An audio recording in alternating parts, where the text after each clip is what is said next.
أعوذ بالله من الشيطان الرجيم بسم الله الرحمن الرحيم والصلاة والسلام على أشرف الأنبياء والمرسلين سيدنا محمد وعلى آله وصحبه أجمعين رب اشرح لي صدري ويسر لي أمري واحلل عقدة من لساني يفقه قولي ببركة ومدد سيدي محمد فوزي الكركري قدس الله سره الشريف. Karkariya 101. Seventh question. What is the Shaykh of spiritual education, Shaykh al-Tarbiya, and why do you show him this level of reverence and respect? It is crucial to recognize that most people are often trapped by their egos.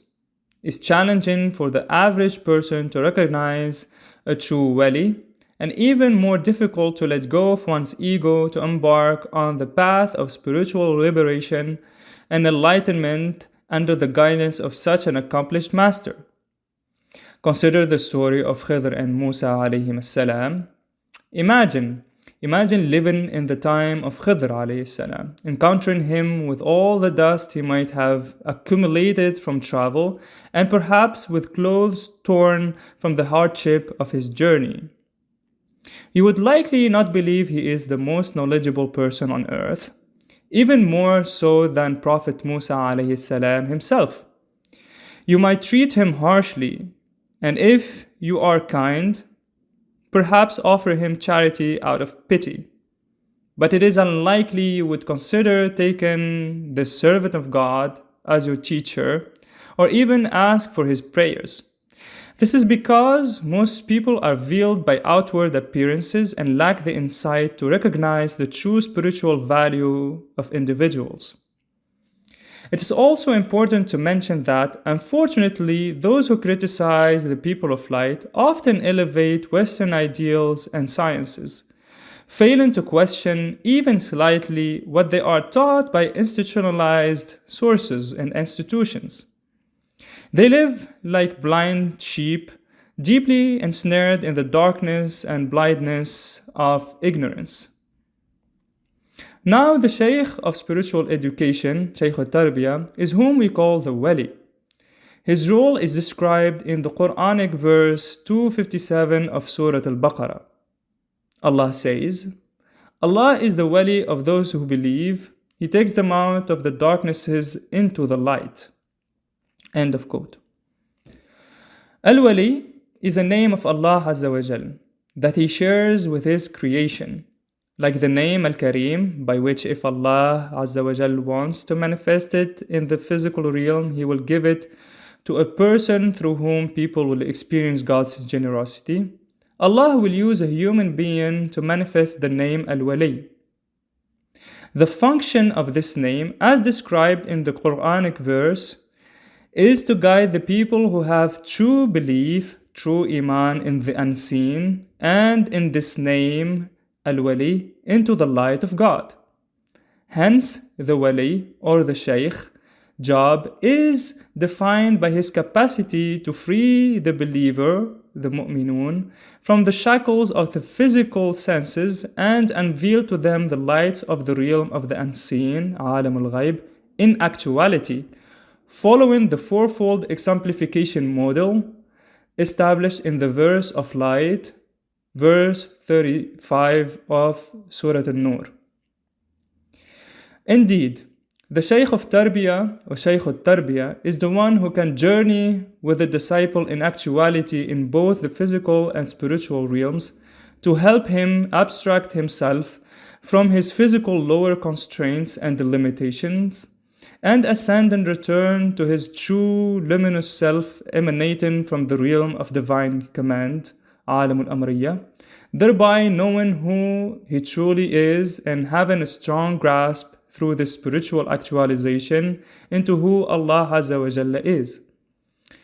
Furthermore, it is important to mention that a Shaykh claiming to be a genuine Shaykh of Tarbiyah must validate his credentials to the disciple by opening his heart to the mushahada of Allah's nur, Allah's light, and the tajalliyat, meaning the awakened vision of divine light and spiritual manifestations. To find such a sheikh, one must be sincere in their quest, repentant at heart, and truthful towards himself and Allah Azza wa Jal.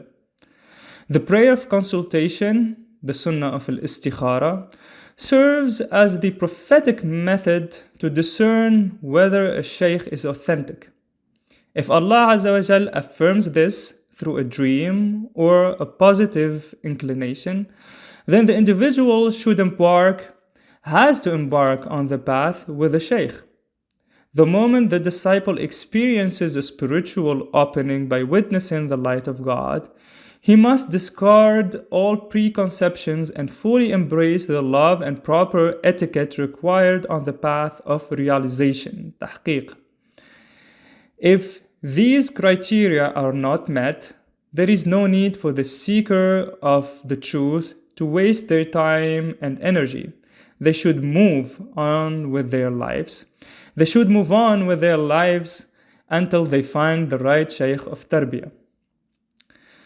The etiquettes of the path are inspired by the manner in which the Sahaba behaved with the Prophet ﷺ, and how the elite among the students of the second generation of Muslims, such as Al-Hasan al-Basri radiyallahu anhu, behaved with Imam Ali karramallahu wajhah, the spiritual master from among the first generation. The seeker should understand that this is not in any shape or form a negative form of self-devaluation, but rather a following of God's command based on the clear proofs provided by the prayer of consultation, istikhara, and the manifestation of divine light. In this manner, the seeker who submits to Allah Azza wa Jal is submitting to His will by discarding his preconceptions and relying on those Allah Azza wa Jal has directed him towards in his spiritual education and formation. Remember the story of Sayyiduna Musa and Al-Khidr alayhim as-salam. Even though Prophet Musa alayhi salam was among the greatest prophets of God, when it was revealed to him by Allah Azza wa Jal that another unknown servant was more knowledgeable than him, he departed without questioning to find this revered master. Upon meeting him, Al-Khidr was not intimidated by the spiritual status of Prophet Musa alayhi salam, but on the contrary, instructed him to follow him blindly, without questioning any of his actions, if Musa alayhi salam wanted to benefit from his teachings, meaning the teachings of Al-Khidr. Here we observe the student-teacher dynamics in the realm of spiritual education. When the seeker receives direction from Allah Azza wa Jal, he must abandon his intellect, however elevated it might be, and submit to the higher command and intellect of the sheikh or the teacher, becoming like a servant to his master. In this manner, the seeker will benefit from his companionship with the master, ascending to the elevated luminous realm of truth and knowledge. اللهم صل على سيدنا محمد وعلى آل سيدنا محمد كما صليت على سيدنا إبراهيم وعلى آل سيدنا إبراهيم وبارك على سيدنا محمد وعلى آل سيدنا محمد كما باركت على سيدنا إبراهيم وعلى آل سيدنا إبراهيم في العالمين إنك حميد مجيد. سبحان ربك رب العزة عما يصفون وسلام على المرسلين والحمد لله رب العالمين.